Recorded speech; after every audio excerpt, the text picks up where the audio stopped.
Bismillah. So you said you have some questions. Bismillah. تفضلوا. If anyone had a question about last time. I had one of the questions I saw it on the internet. The brother or the sister were asking, so how do we understand the sentence when we read it in the books of Seerah? That's when Rasulullah sallallahu alaihi wasallam got the revelation or received the revelation. He said, "Khashitu ala nafsi." I was worried for myself, or I got worried about myself. So how do we understand that if we see in the light of the description that we gave last time, that Rasulullah sallallahu alaihi wasallam was actually expecting something, and he was in a spiritual journey. It's not something that he would doubt about or something like that. So that was the question. Who would have another question? Labbaik. Bismillah. See, we had a point that we're just discussing now about the idea of the relationship of the Prophet ﷺ with nature. Naam. And how we saw that very clear in the last class. But when we say that solitude became very dear to him, especially solitude with nature, I think we need to redefine solitude. People, the way it's defined today is that it's very noisy outside, my kids are noisy, I'm going to leave them and go disturb nature somewhere else, and that's it. But we can see that there's a very different relationship and a very different definition of solitude in the Seerah. So, what was it like exactly? What do we understand by solitude, and how do we understand, and why is it always, like, why is the revelation happening in nature? Why is it not happening in nothing? Naam. Jameel. Is there any other question?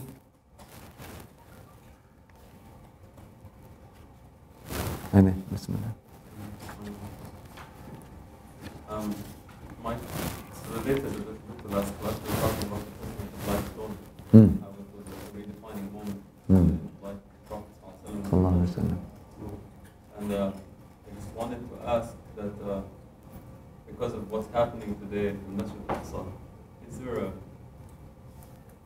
I understand that that's the place where the Prophet ﷺ made his Mi'raj, and so it had a very different, spiritual significance to him, sallallahu alayhi wa sallam. So, what's the reality of Al-Masjid al Aqsa in the heart of a believer? Because I know that we turn towards the Kaaba, but the Masjid al Aqsa is called the Haram Thani. So what's the reality of it spiritually for the believer, especially today?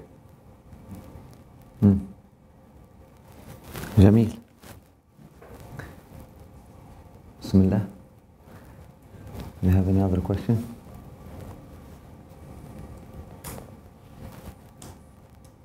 So these are the three questions, inshallah. Labbaik.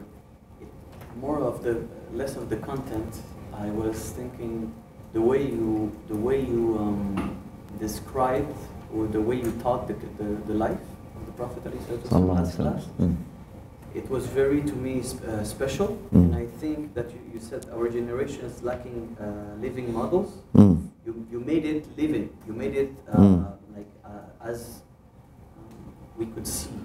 It was not just information, abstract information. And I want to know, from your opinion, is this way of teaching is something that you took from someone? Is it something that traditionally, if you could, like, your reflection on how people used to, learn the life of the Prophet, is it something like contemporary Muslims? Is it something that we lost the way, or? No. I think you get me.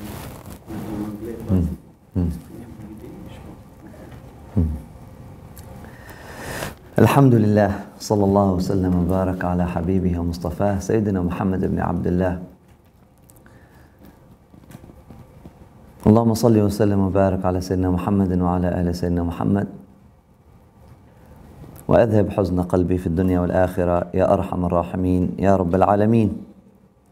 واجعلنا يا مولانا من أحبابك ولا تطردنا عن بابك ولا تحرمنا لذيذ وعذب خطابك، وأثبت في قلوبنا محبة هذا النبي المصطفى وأسعدنا بذلك يا أرحم الراحمين يا رب العالمين. اللهم واجعلنا من أحب الخلق إليك ومن أحب الناس إليه، واجعله أحب محبوب عندنا ولدينا كما هو أحب محبوب لديك، واجعله أخص الخواص في قلوبنا كما هو أخص الخواص عندك يا أرحم الراحمين يا رب العالمين. وارزقنا الطرب عند سماع ذكره، وارزقنا الأنس يا أرحم الراحمين بأخباره، وارزقنا فقه سيرته واتباع مسيرته يا أرحم الراحمين يا رب العالمين. I ask Allah subhanahu wa ta'ala to bless us and you with this gathering, and we ask Allah subhanahu wa ta'ala to bless us and you with the tawfiq to be among those who love Rasulullah sallallahu alaihi wasallam and who have their hearts attached to Rasulullah sallallahu alaihi wasallam, to the Prophet, to the beloved of Allah subhanahu wa ta'ala. Ask Allah subhanahu wa ta'ala to bless this gathering, and we ask Allah subhanahu wa ta'ala to give us the blessings and the barakah of this gathering, and to increase our love to Rasulullah sallallahu alaihi wasallam by the means of this gathering. Ameen ya arhamar rahimin ya rabbil alameen. Ask Allah subhanahu wa ta'ala to open our hearts to receive the light of the mahabbah, of the love of Rasulullah sallallahu alaihi wasallam, and the light of his concern alayhi salatu wasalam. Ameen ya arhamar rahimin ya rabbil alameen. And we ask Allah subhanahu wa ta'ala to give us and to give us the tawfiq to understand his seerah, his biography, and his story alayhi salatu wasalam. And we ask Allah subhanahu wa ta'ala to give us the tawfiq to make it our story. Ameen ya arhamar rahimin ya rabbil alameen. So we walk on his foot, and we follow his footsteps, and we walk in his path.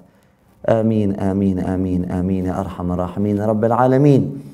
And we ask Allah subhanahu wa ta'ala to remove the veils between us and his Prophet Muhammad sallallahu alaihi wasallam, so we may follow him the way we should follow him, and the way he deserves to be followed, and the way he was sent to be followed.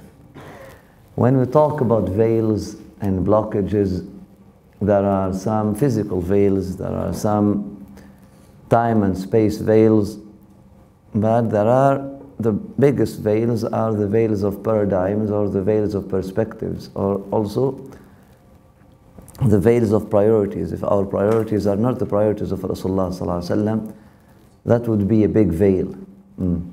And if the way we want to interact with Allah subhanahu wa ta'ala is different than the way Rasulullah sallallahu alaihi wasallam himself interacted with Allah subhanahu wa ta'ala, and the first followers of Rasulullah sallallahu alaihi wasallam interacted with this message of Rasulullah sallallahu alaihi wasallam, that would be a big veil and a big blockage. And I believe, to answer the last question, I believe that's the problem that our ummah is living today and going through today. وَلَا حَوْلَ وَلَا قُوَّةَ إِلَّا بِاللَّهِ الْعَلِيِّ الْعَظِيمِ. We got used, people today, they teach and they do not know why do they teach. Are you teaching, why do we teach the seerah? I believe the question goes back to that. Why do you teach the seerah? Right? Why do you write a book about the seerah? We were talking last night how after the fall of the Khilafah, and we spoke about it last session several times, after the fall of the Islamic State, what we call the Islamic State, the Ottoman Empire, the last Islamic State, the last Islamic Empire, after the fall of the big Islamic Empire, the Ottoman Empire, 1922, officially,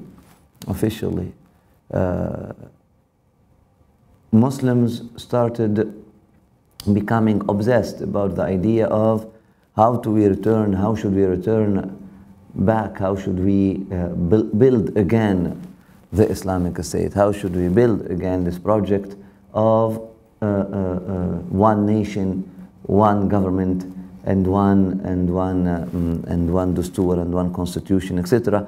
How do we bring back the Khilafah? And that became the priority. And everything that priority, or the fact of putting that the priority, or I would say that obsession, tainted, tainted everything else, and I would say corrupted everything else, including the reading and the writing of the Seerah. Actually, the flourishing of writing the Seerah, it flourished after that. During the Islamic history, we had writing the Seerah for a reason. So if you read the books of the ancestors, for example, if you read the book, one of the last ancestors, Al-Mawahib al-Laduniyya bil-Minah al-Muhammadiyya al-Qastalani, who died 1923 Hijri, and you read the book of someone among the modern ones, Mubarak Furi, for example, and he's one of the best of the modern ones, actually. Or you listen to Seerah by so-and-so or this. You see, it's different. They're not talking in the same way, and they're talking about the same thing. Yes, the same events are there, but the focus of the ancestors was to attach the hearts of people, of the listeners, to Rasulullah sallallahu alaihi wasallam, to make them love Rasulullah sallallahu alaihi wasallam, because that's what we want, that's what we are looking for. The focus of the modern people is how to learn from his experience so we can do the same thing again. It's a very pragmatic way of learning the Seerah, and you see that there is no much emphasis put on the personality of the Prophet ﷺ, the Prophet himself, and the way he was received, and the way he was celebrated, and the way he lived, and the way he interacted with people, and the way people interacted with him. But you find the emphasis is rather on, or put on the how did he gain victory finally? How did he end up building the state from scratch? How he ended up bringing people together and making a force from these and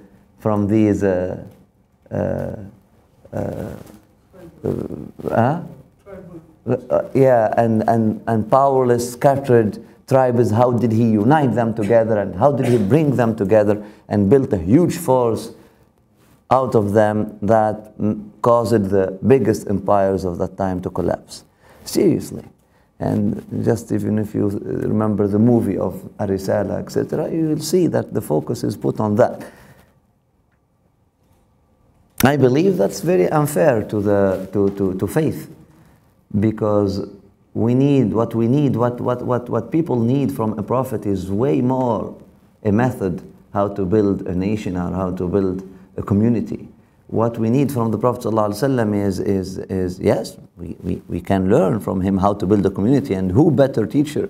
We cannot find a better teacher than the Prophet ﷺ to teach us how to build community, or how even to build a nation if you want to, or how to build a state. But to summarize or reduce the mission of the Prophet ﷺ to that would be unfair and cruel to us, not to anyone else, to the human soul that is expecting more, way more than that from the idea of prophethood, from the concept of prophethood. When you think of a prophet, you think of a father, you think of a mother, you think of a guide, you think of a spiritual master, you think of these are the things. When you say prophet to your soul, deep inside you, that's what your soul is craving for. Craving for a light, and that's why, subhanAllah, how the Quran spoke about Rasulullah sallallahu alaihi wasallam in the Quran, because the Quran is talking to the souls, and the Quran is telling us clearly, it's going to take you from the darkness to the light, etc. So all of that. But we see how the modern message is talking about the Prophet. It's that level, that spiritual dimension is reduced. I would say is dwarfed, obscured sometimes, or dwarfed. contained. And the other dimension is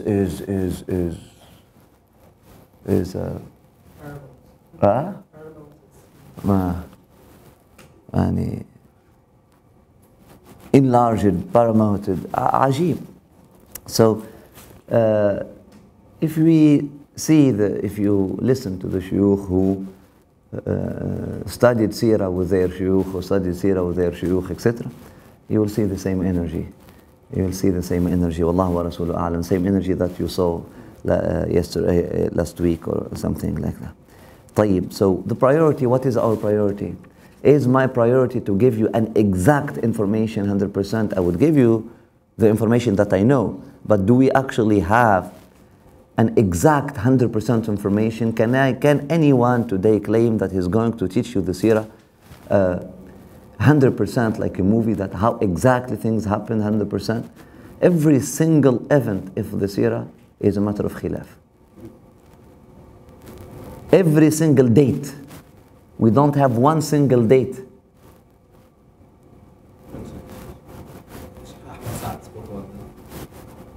We don't have one single date. Matter of consensus. We don't have one single date. Even the Battle of Ramadan, some people will tell you the 7th of Ramadan, some people will tell you a Battle of Badr, 17th of Ramadan, the 10th of Ramadan, the birth of Rasulullah sallallahu alaihi wasallam.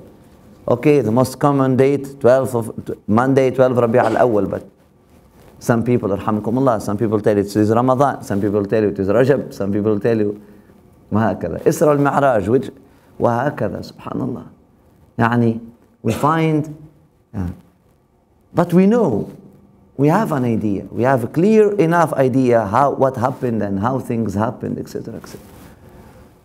So this instrument and this information that Allah subhanahu wa ta'ala wanted us to have, and actually how did it stay, and the motivation of the people who kept it since the beginning, was it to learn from it how to do things? No, it was just out of pure attachment to the essence of Rasulullah sallallahu alaihi wasallam, and they wanted really to celebrate that memory, because this deen that we are enjoying today, and I hope we are, for those who are, this deen that we are enjoying today, maybe it sounds ironical for some people today, but